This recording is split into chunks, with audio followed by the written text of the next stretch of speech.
नमस्कार। मेरा नाम अनुकृति उपाध्याय है। मैं एक द्विभाषीय लेखक हूँ। मैं अंग्रेज़ी और हिंदी दोनों में गद्य और पद्य लिखती हूँ।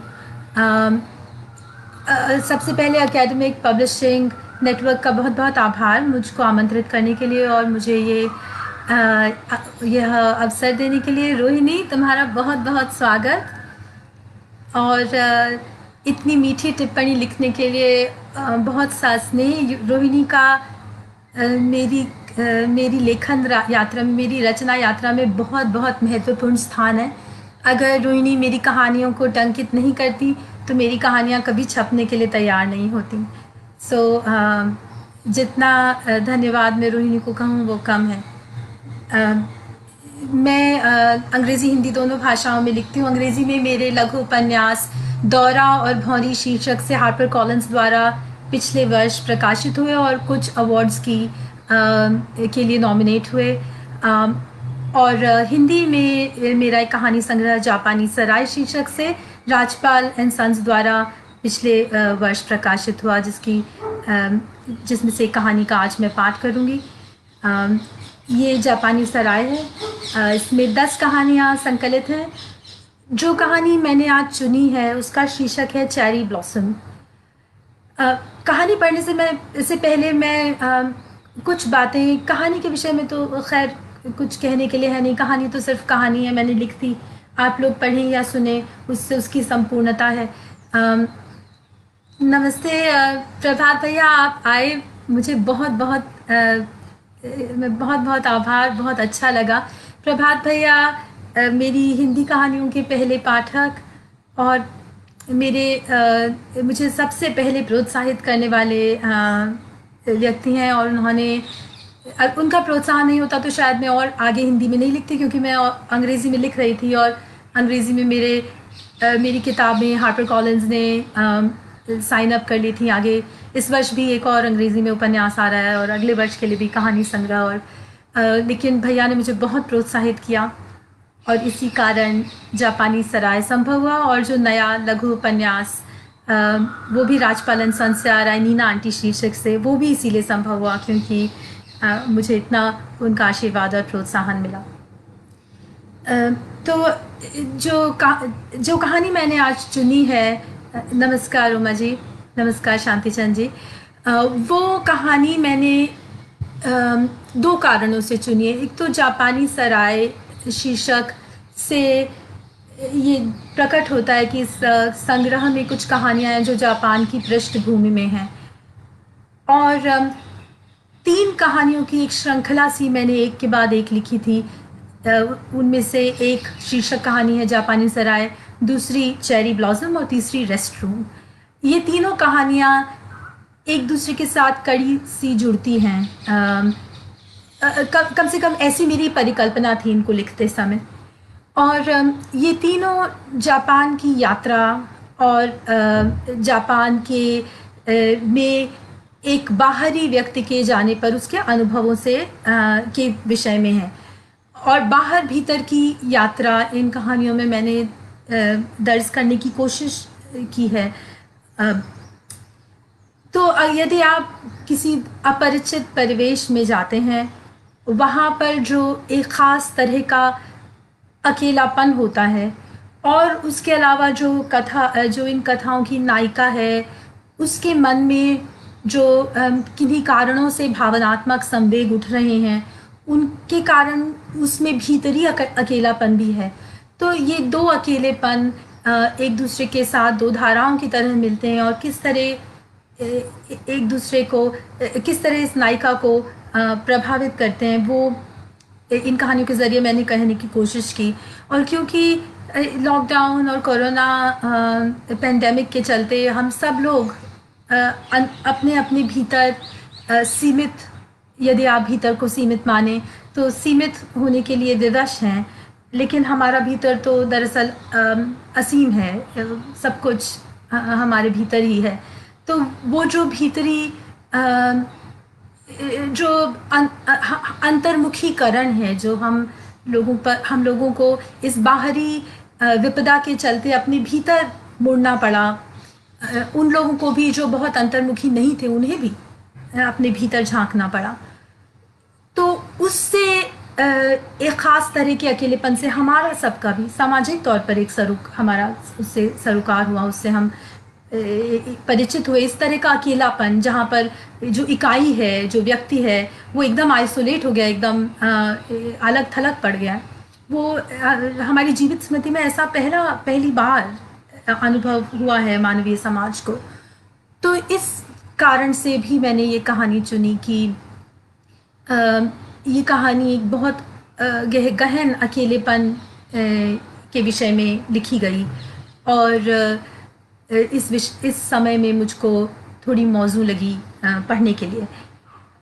दूसरा, पढ़ने से पहले मैं ये भी कहना चाहूँगी कि एकांत और अकेलापन दो अलग चीज़ें हैं, माने सॉलिट्यूड और लोनलीनेस। तो सॉलिट्यूड बहुत रचनात्मक रूप से बहुत समृद्धिकारक होता है, लेकिन अकेलापन माने लोनलीनेस वो हमारे मनों को हमें भीतर से तोड़ देती है। तो इस भूमिका के बाद मैं कहानी पाठ प्रारंभ करती हूँ। मैं बहुत अच्छी वक्ता नहीं हूँ और पाठ में भी मेरी गति थोड़ी कम ही है, मैं तो अदना सी लेखक हूँ, लेकिन कोशिश करूँगी कि आप लोग ऊबे नहीं। कहानी का शीर्षक है चेरी ब्लॉसम। चेरी ब्लॉसम का जापानी संस्कृति में चेरी के वृक्ष जब फूलते हैं, वो कुछ समय के लिए फूलते हैं, 2 हफ्ते के लिए, 3 हफ्ते के लिए, और उनका फूलना वसंत का सूचक है जापान में, और उनकी बड़ी महत्ता है जापानी संस्कृति में, जापानी सौंदर्य चेतना में, वहाँ के सांस्कृतिक परिवेश में। चेरी ब्लॉसम या साकुरा जैसे बोलते हैं, चेरी ब्लॉसम को जापानी में साकुरा बोलते हैं। तो साकुरा फूलों को देखने जाने का एक परंपरा है। लोग अपने मित्रों, परिजनों, सहकर्मियों सबके साथ मिलकर उन फूलों को देखने जाते हैं। उस फूलों को देखने की जो उत्सव है उसे हानामी बोलते हैं। तो वो एक तरह की पार्टी समझ लें, उत्सव है वो, जिसमें सब लोग अपने मित्रों, परिजनों सबके साथ उन फूलों की शोभा देखने जाते हैं। और ये इतना बड़ा उत्सव है कि लोग अपने कामकाज छोड़कर, और जापान में अपने कामकाज, अपने ऑफिस या काम की जगह पर जाना और वहाँ कभी छुट्टी न लेने का एक चलन है, एक परंपरा है। वो कमज़ोरी मानी जाती है यदि आप अपना काम की जगह से छुट्टी लें। तो लेकिन हानामी के लिए, चेरी ब्लॉसम्स देखने के लिए लोग अपने दफ्तर, कामकाज सब छोड़ छाड़ के जाते हैं। उसने अपने कोट के बटन कंठ तक बंद किए और हथेलियां रगड़कर गानों पर लगाईं। हजारों मील और 2 मौसमों की दूरी कुछ घंटों में पार। धरती छोड़ी तो मुंबई का समुद्री पवन, और उतरी तो टोक्यो की हिमानी हवा। टोक्यो के वसंत में आपका स्वागत है, उतरने से पहले पायलट ने घोषणा की थी। आप भाग्यशाली हैं कि चेरी ब्लॉसम वाले सप्ताहांत में आप इस खूबसूरत शहर में हैं। डाउनटाउन गिंजा की साकुरा डोरी, हिबिया पार्क, इंपीरियल पैलेस के आसपास और टोक्यो के सभी उपनगरों में चेरी के श्वेत गुलाबी फूल खिल रहे हैं। आइए उनका आनंद लीजिए। वसंत? कहाँ का वसंत? तापमान 8 डिग्री और हवा की रफ्तार 45 किलोमीटर प्रति घंटे। पिछले साल भी टोक्यो में चेरी ब्लॉसम देखे थे। एक ही कंपनी में साथ काम करने का फायदा। एक आंख बंद कर शरारत से गोल किए होंठ उसकी आंखों में तैर गए। मैंने ऑफिस की ब्लॉसम व्यूइंग पार्टी के लिए मना कर दिया है। एकदम नया बहाना। कहा मैं वसंत के खिलाफ हूँ। आइडियोलॉजिकल डिसएग्रीमेंट है मेरा वसंत से। They looked so confused. पूरे कंठ की मुक्त हंसी। किसने किसको पहले चूमा था? शायद उसी ने। वीकेंड पर साइकिलें ली थीं उस बार। चौड़ी सड़कों और सूनी सकरी गलियां होते हुए इंपीरियल पैलेस के पूर्व में निकले तो कतार में फूलते साकुरा देखकर वह अवाक रह गई थी। डालियों पर जाने कैसे टिके, काले गुट्ठल तनों पर जहां तहां चिपके चेरी के फूल। जादुई, भंगुर, सपनीले और बिल्कुल बेजोड़। यार बहुत ज़्यादा हाइप है इनका। Cherry blossom, mount Fuji, Arashiyama का बैम्बू फॉरेस्ट, हर चीज को बढ़ा कर चढ़ाकर उसने अपना सिर हल्के हल्के झटका। बसंत में फिर इस शहर में आना, क्या परखना चाहती हो लड़की कि भीतर कुछ बदला? निहायत बेवकूफ हो। शहर जाने वाली लिमोजीन बस 10 नंबर के स्टॉप पर आ लगी थी। टी कैट, टोक्यो स्टेशन, निहॉनबाशी, नारंगी सफेद बस के ही रंग की यूनिफॉर्म पहने युवक मध्यम सुरों में दोहराता हुआ लाइन में खड़े यात्रियों का टिकट बारी बारी से जांचने लगा। सफेद दस्ताने पहने लड़की ने उसका सामान लगेज कंपार्टमेंट में रखा और कमर से झुककर उसे बस की ओर बाह बढ़ा रुखसत किया। सच ड्रामा, उसे याद आया था, लेकिन मोहक। बहस मत करो, दिस इजंट ऑफिस, ठहाके और कमर घेरती बाह। तो ये जो कहानी दो स्तरों पर चल रही है। एक जो सूत्र, जो नायिका है, उसके मन में पुराने संवाद गूंज रहे हैं, और एक जो उसका बाहरी परिवेश है जो उसे किन्हीं पुराने अनुभवों की याद दिला रहा है। ये कहानी उसे भी उसका भी वर्णन करती चल रही है। तो दो स्तरों पर इसका इस कहानी का कहान चल रहा है। Please put on your seat belt. बस के दरवाजे बंद हुए और उसने सीट बेल्ट बांध ली। खिड़की के बाहर वेग से फिसलती सड़क के दोनों ओर धातुई फेंस से बंधे पाइन और देवदार के जंगल थे, और छोटे छोटे विचित्र आकारों वाले होटल, लव होटल्स, प्यार के मालों के लिए जिन्हें टोक्यो की भीड़भाड़ में एकांत चाहिए। उसे ध्यान आया था, बॉम्बे में भी हो तो कितनी सहूलियत हो जाए। पिछले साल भी बसंत इतना ही ठंडा था क्या? होटल के बिस्तर में देहों में दौड़ती फुरफुरी ठंड की थी, या बस उपनगरीय टोक्यो से गुजर रही थी। कैमिलिया और पियोनी के फूलते झाड़, बागों में जॉगिंग करते जोड़े, प्रैम में बच्चे घुमाती युवा माएं, बर्फ सी धारदार हवा के बावजूद इन सब के लिए बसंत आ गया था। उसे महसूस करने वाली मेरी इंद्रिय ही शायद निकम्मी हो चुकी है, उसने सोचा। मारुनोची गिंजा, प्लीज टेक मारुनोची गिंजा बस की लाउडस्पीकर पे गूंजा, please take all your luggage. Bus hotel पर रुकी, 18वीं मंजिल पर रिसेप्शन तल के सामने। क्या यार, गवारों की तरह क्या देख रही हो? एलिवेटेड एक्सप्रेस वे है ये, ट्रैफिक को मैनेज करने के लिए। टोक्यो के नगरीय जादू के सामने किसी नहीं लगेगा कि आप गांव से आए। मुझे नहीं लगता, उसने कहा था। तुम्हारा गांव तो इतना छोटा है कि उसका नाम ही गांव से बड़ा है। छल्लों में एक दूसरे से उलझी सड़कें, रेल पटरियां, कांच की चित्र विचित्र इमारतें, रोशनी के रत्नों से जड़ा जगमगाता दाइकन राशा का विशाल हवाई झूला, स्काई ट्री की आकाश भेदती इस्पाती सुई, शिबुया का विस्तृत क्रॉसिंग पार करते लोगों के रेले, हल्के रंगों के ऑटम कोट्स और ऊंची एड़ी वाली जूतों में रेशमी बाल झुलाती टोक्यो की फैशनेबल स्त्रियां। वह चमत्कृत हो गई थी। कितनी सुंदर, बिल्कुल तस्वीरों जैसी दिखती है, नहीं? क्या सलीका है, व्हाट टेस्ट। यार तुम इस मनहूस सी नीली जैकेट और आंटी नुमा जूते मत पहना करो यहाँ पर। वह नीली जैकेट अब कहाँ है? वाकई बेवकूफ हो तुम लड़की। यह सब लगातार लूप में बजता रहेगा भीतर तो उभरोगी कैसे? Just stop it. फ्लाइट सुबह जल्दी उतरी थी। उसका कमरा तैयार नहीं था। होटल की लॉबी में एक सुगंधित गर्माहट थी, जैसे भीतर भी बसंत ही आ गया हो। गुलदानों में बादलों से घुमड़ते ऑर्किड्स के बैंगनी फूल और जहां तहां ईस्टर की तैयारी में सजे रंग बिरंगे अंडे। रिसेप्शनिस्ट ने हरी सुनहली रंगीन पलकें झपकाते हुए उससे पूछा था, कॉफी लेंगी या फिर मसाला चाय? यार सुबह सुबह कॉफी पीकर मुंह बासी हो जाता है, उसे याद आया था। सुबह सुबह तो बस मसाला चाय। उसने रिसेप्शनिस्ट की ओर सायास मुस्कुराया। कॉफी प्लीज, उसने कहा, लाटे विद मिल्क। कमरा 35वीं मंजिल पर था। खिड़की से दिखते आकाश पर रेखांकित टोक्यो की अप्रतिम इमारतें। स्पेक्टेक्युलर स्काईलाइन है कि नहीं? शहर की ऊंचाइयों में प्यार करना, to make love among rooftops. नहा लेना चाहिए, उसने सोचा, और फिर कुछ देर गहरी नींद, प्लेन वाली टूटी उचटी और विचित्र सपनों से भरी नींद नहीं। अगर सारा दिन और सारी रात भी सोती रहूं तो ठीक, कल मंडे और फिर काम। बाथरूम में गर्म ठंडे पानी के शावर और हैंडलों से हमेशा उसे उलझन हुई। किस ओर घुमाने से पानी सूखकर गुनगुना होगा और किस ओर घुमाने से एकदम बर्फ सा ठंडा। अनजान बंधे नियमों पर चलने वाला कुछ भी समझने में उसे हमेशा अड़चन रही है।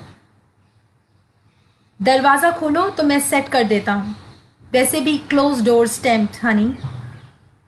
और अब सब दरवाजे बंद। नहाकर होटल का नरम बाथरोब पहन खुले सीले बालों सहित वह बिस्तर पर जा लेटी थी। मोटे पर्दों ने दिन की चमकीली रोशनी को बाहर ही रोक रखा था, लेकिन उसकी बंद आंखों में रह रहकर कुछ कौंध जाता और शरीर में लहरें दौड़ जाती। इस तरह चितपट होने का क्या फायदा लड़की? तुम जानती हो तुम्हें नींद नहीं आएगी। होटल के इस बिस्तर में अनगिनत स्पर्शों की स्मृतियों के साथ तो बिल्कुल भी नहीं।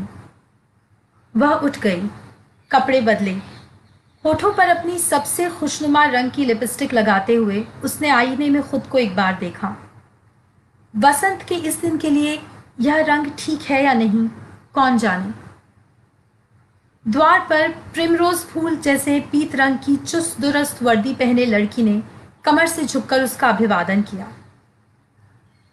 आज चेरी फूल देखने के लिए बेहतरीन दिन है। उसके चेहरे के अनिश्चय को लक्ष्य करते हुए लड़की ने टोक्यो शहर का नक्शा निकाला। यहाँ, यहाँ और यहाँ उसने नक्शे पर जगह जगह लाल रंग से चिन्ह लगा दिए।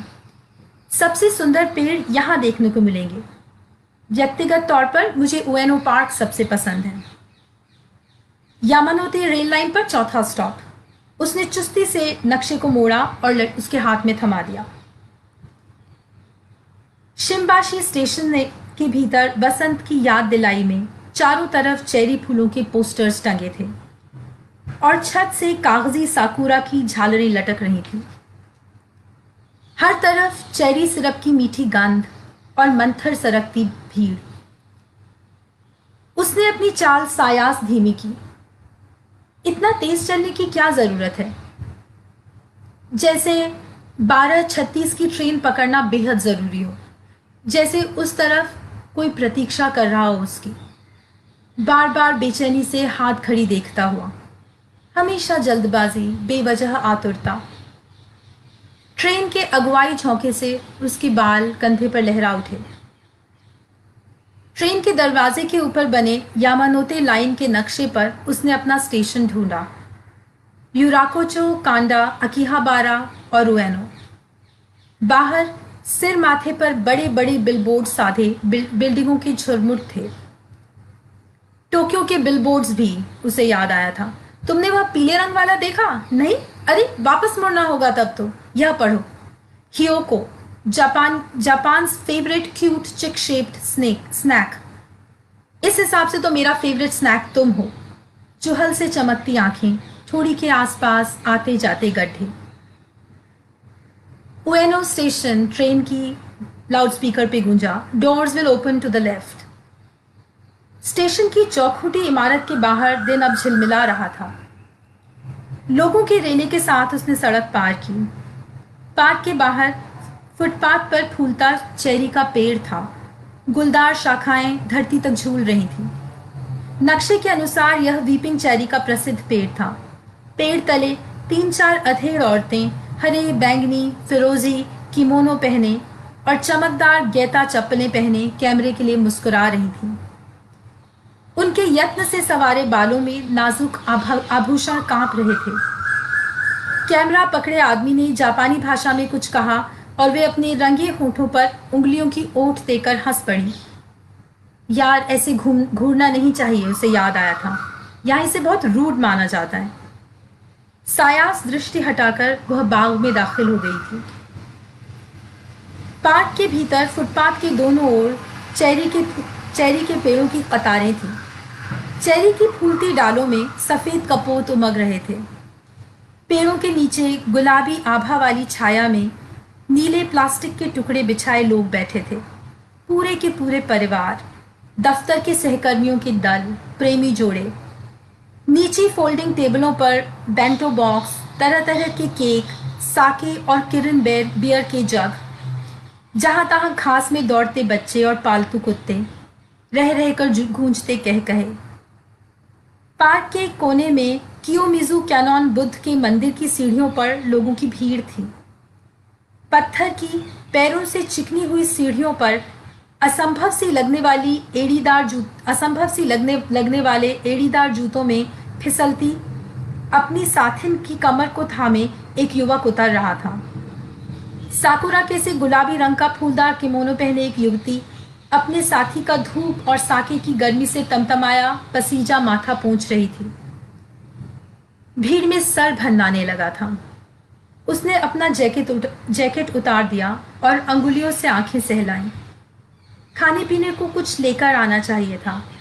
इनारी या राइस बॉल्स, ठंडी सेंचा चाय की बोतलें। वह पेड़ों के नीचे मंदिर के आसपास जहां तहां रखी पत्थर की बेंचों पर बैठने की जगह तलाशने लगी। मुख्य मार्ग से कुछ हटकर घास के एक टुकड़े पर लोहे का ढक्कन चढ़ा चौकोर चबूतरा था। शायद नीचे परनाला था, बरसात के पानी को भीतर भीतर बहने देने के लिए। चबूतरे के एक छोर पर 40 या 50 सालों का एक आदमी बैठा था। उसने कनखियों से देखा। वह एक बीन जैम बन खा रहा था। उसकी बगल में रखे थैले से बियर की बोतलें झांक रही थी। तुम कभी भी किसी की उम्र भांप नहीं पाती हो। उम्र क्या, कुछ भी गैस नहीं कर पाती, सब बताना पड़ता है। नाम को भी इमेजिनेशन नहीं है तुमने। एक क्षण की झिझक के बाद वह चबूतरे के दूसरे छोर पर पीठ घुमाकर बैठ गई थी। उसके ठीक सामने औरतों का एक दल बैठा था। सभी उम्रों की औरतें थीं उसमें, दादी नानी से लेकर छोटी बच्चियों तक। वे कागज के पंखे झल रही थीं, बतियाती और धीरे धीरे हंसती हुई।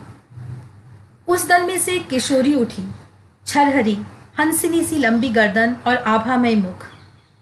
केक का एक बड़ा डिब्बा कुछ दूर बैठे मर्दों के दल को दे आई। शायद एक ही परिवार के हैं, उसने सोचा, और मर्दों वाले दल की ओर गौर से देखा। सबके चेहरे साके से लाल गुलनार थे और सब मिलकर एक जवान लड़के को सीधे जग से ही बियर पीने के लिए उकसा रहे थे। लड़के की कमीज पसीने और बियर से भीग उठी थी।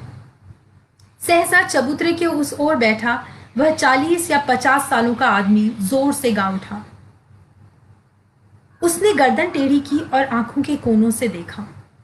आदमी का चेहरा पसीने से तर था और कंठ की नसें तनी हुई थीं। वह अपनी लाल आंखों को लगातार झपक रहा था। जिस तरह अचानक उसने गाना शुरू किया था, उसी तरह चुप भी हो गया और अपने खाने के डिब्बे में आंखें गड़ाकर बड़बड़ाने लगा। वह कुछ घबराई। ठीक ठाक तो है या? हालांकि अपने आप से बातें करने में बुराई क्यों हो? अपनी बात अपने से ही कह सुन पाना सबसे जरूरी है, बेहद जरूरी। आदमी ने थैले से बियर की बोतल निकाली और चबूतरे के सिरे पर साध तिरछी हथेली ढक्कन और गर्दन के बीच में मारी।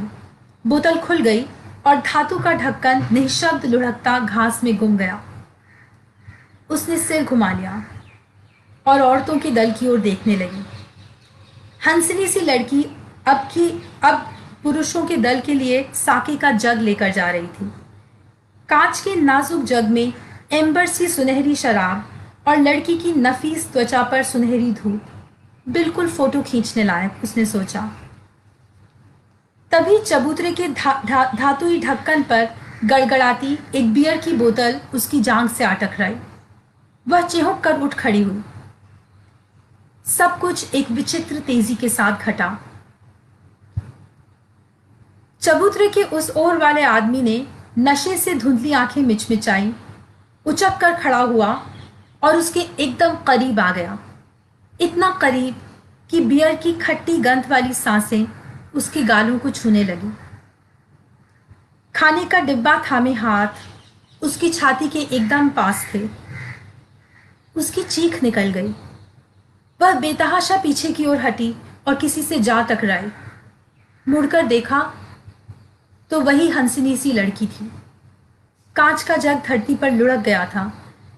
लड़की की गुलाबी ड्रेस पर गीलापन काले धब्बे सा फैल रहा था। उसके गाल जल उठे। सो सॉरी सुमिमा सेन। उसने अपना रेशमी स्कार्फ लड़की की ओर बढ़ाया।